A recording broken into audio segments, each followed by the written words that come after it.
आज हम बात करेंगे फिर एक बार पुनः RNT न्यूज़ चैनल पर डॉक्टर नलिनी खन्ना से, जो लखनऊ विश्वविद्यालय में समाजशास्त्र की प्रोफेसर हैं और बहुत बड़ी अनुभवी हैं। जो विधानसभा चुनाव, मैडम 2022 आ गए हैं विधानसभा चुनाव, और सभी राजनीतिक दलों की धमा चौकड़ियाँ काफ़ी तेज हो गई हैं।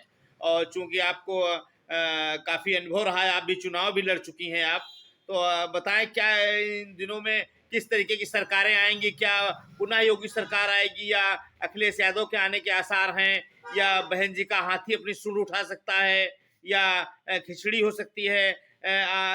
आज के दौर पर क्या कहना चाहेंगी, जो आज महंगाई भी किस सीमा पर है, और इस पर कहें आज विधानसभा चुनाव 2022? डॉक्टर नलिनी खन्ना जी बताएं।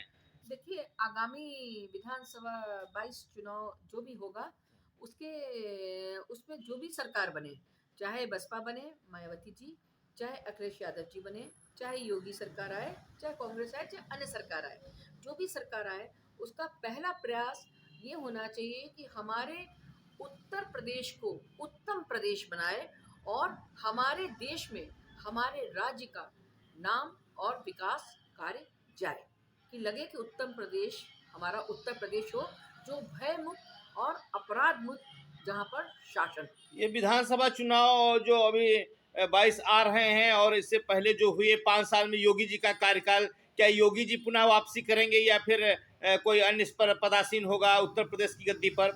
देखिए, ऊंट किस करवट बैठेगा ये कहना तो बहुत मुश्किल होता है, क्योंकि ये लोकतंत्र है और आजकल की जनता बहुत जागरूक है, और वो जिसको अच्छा समझेगी, उपयुक्त समझेगी, जो हमारे राज्य का देश का विकास कर सके। और पहला मुद्दा जो भी आए वो सबका विकास और सबका सहयोग होना चाहिए। और जो महंगाई हमारे देश में इस समय चरम पर हो गई है, नोटबंदी के बाद और कोरोना के बाद, तो महंगाई ने कमर तोड़ रखी है सबकी। तो महंगाई पहला मुद्दा होना चाहिए। गैस 1000 रुपए की हो गई है, पेट्रोल डीजल 100 रुपए का हो गया है, सब्जी फल सब दैनिक उपयोग की वस्तुएं महंगी हो गई हैं। तो महंगाई नहीं होनी चाहिए, क्योंकि हमारे देश में हमारे राज्य की आबादी सबसे ज़्यादा है, और हमारे राज्य की आबादी के हिसाब से ही हमारे देश में एक अनुपात में विधानसभा को लोग देखते हैं। इसलिए इस मुद्दे को भी समझना चाहिए, और महंगाई के साथ साथ हमारा जो राज्य है वो एकदम अपराध मुक्त, भय मुक्त होना चाहिए, कि रात को 12 बजे 2 बजे भी कोई महिला कहीं से आए तो उसको किसी से डर नहीं। तो क्या योगी सरकार में ऐसा संभव हुआ है? हाँ, योगी जी बहुत अच्छे एक कार्यकाल चलाए हैं 5 साल का। उन्होंने जितने हम लोग रोज देख रहे हैं, सुन रहे हैं, समझ रहे हैं, मीडिया के द्वारा भी और लोगों के द्वारा भी, जितने गुंडे बदमाश माफिया थे उसको उन्होंने जेल के अंदर डाला है, अपराध मुक्त भय मुक्त शासन किया है, और उन्होंने इतना सख्त प्रशासन चलाया है कि जिसकी वजह से हम सारे जितने भी लोग हैं सब भय मुक्त समाज में जीने लगे हैं। ये जो श्री राम मंदिर वगैरह बन गया है, इसका भी क्या प्रभाव पड़ेगा चुनाव पर? हाँ हाँ, जरूर, क्योंकि हमारे देश में सदियों से जाति और धर्म किसी भी चुनाव में बहुत बड़ा मुद्दा होता है, और खास करके उत्तर प्रदेश में जहाँ की आधी जनसंख्या गांव में रहती है, तो वो हिंदू राम मंदिर और इस मुद्दे को तो अब चलो सरकार ने अब तो कमेटी बना के जो बना दिया है, लेकिन इसका भी बहुत कुछ प्रभाव जरूर आगामी जनता अपने मन की बात को जरूर प्रदर्शित करेगी। ये जम्मू कश्मीर से भी धारा 370 हटाई गई, और 35A भी हटाई गई, और जम्मू कश्मीर 2 भागों में बांटा गया, तो क्या इसका भी कुछ प्रभाव पड़ेगा? भाजपा को वोट मिलने की संभावना है? क्या वाकई राष्ट्रवाद की तरफ भाजपा बढ़ रही है? जी हाँ, बहुत ज़रूरी है। उन्होंने जम्मू कश्मीर से, हमारा तो वो घर था, मेरा बेटा वहीं पैदा हुआ है, हमको तो जो लगाव जम्मू कश्मीर से है कहीं से हो ही नहीं सकता। आज भी अब 370 हट गया तो हमसे ज़्यादा खुश तो कोई होता ही नहीं। हम वहाँ अपना एक और निवास स्थान ज़रूर बनाएंगे।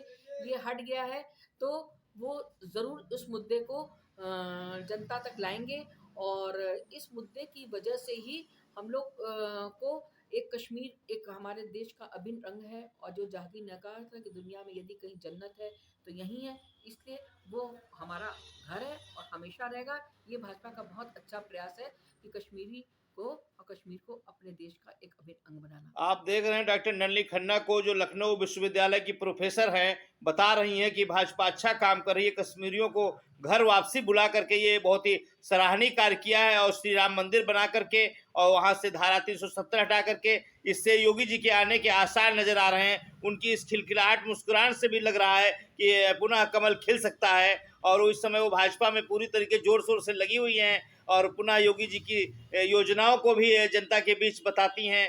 और मैं जाना उस शिक्षा के उस विषय पर भी कुछ बताएं। कुछ डॉक्टर दिनेश शर्मा जी जो शिक्षा मंत्री हैं कुछ खास नहीं कर पाए हैं। काफी इनकी वो शिकायतें आने की, कुछ ये आगे बढ़ा नहीं पाए, कुछ ना उच्च शिक्षा को ना मध्य शिक्षा को। देखिए, हमारे देश में सबसे पहले तो प्राथमिक शिक्षा का स्तर सुधरना चाहिए। बच्चों की फीस बहुत कम होनी चाहिए और उसके बाद माध्यमिक शिक्षा और उच्च शिक्षा पर हम लोग जाते हैं। महाविद्यालयों और महाविद्यालयों में एक उच्च गुणवत्ता की शिक्षा देना चाहिए और अनौपचारिक के साथ औपचारिक शिक्षा देना चाहिए कि हम वहाँ न पढ़ सके तो मेहंदी वगैरह कुटीर उद्योग धंधे बनाकर भी लोगों को जागरूक कर सकें। बहुत बहुत धन्यवाद आपको धन्यवाद। RNT जय न्यूज हिंद, चैनल पर आने जय के लिए। भारत। हाँ, ठीक है। ओके। एक मिनट।